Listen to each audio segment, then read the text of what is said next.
राहुल शेवाळे यांच्या विरोधात बलात्काराचा गंभीर आरोप दाखल करण्यात आलेल्या महिलेला कोर्टाने दिलासा दिलाय। तर या महिलेला हायकोर्टाने काही अटींवर अंतरिम जामीन मंजूर केलाय।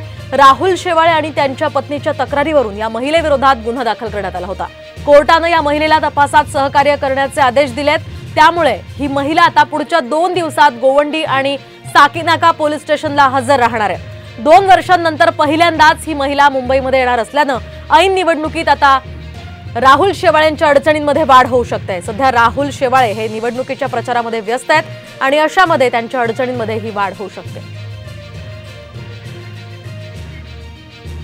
आणि याच पार्श्वभूमीवर सरकारनामाचे संपादक ज्ञानेश सावंत आपल्या सोबत थेट जोडले गेलेले आहेत। ज्ञानेश जी, आपण पाहतो राहुल शेवाळे यांच्या विरोधात बलात्काराचा गंभीर आरोप करणारी ही जी महिला आहे तिला कोर्टाने आता दिलासा दिलाय। कसं पाहता या सगळ्या प्रकरणाकडे?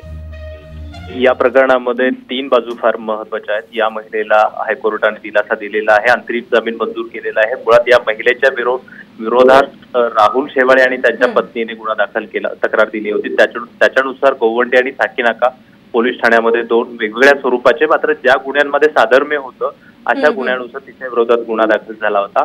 आणि सुरुवातीला या महिलेने राहुल शेवाळे यांच्या विरोधात बलात्काराचा गंभीर स्वरूपाचा गुन्हा दाखल केला होता। मात्र तो गुन्हा तक्रार दिली होती, मात्र गुन्हा दाखल झाला नव्हता। तो एक आरोप होता। त्यानंतर हा आरोप तिचा कुठेही गृहीत धरला जात नव्हता।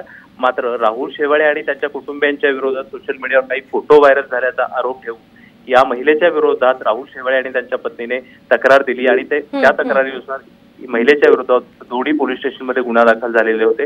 आणि त्याच्या तपासासाठी पोलिसांनी आता ऐन निवडणुकीचे धामधुमीमध्ये त्यांना बोलवलेलं आहे।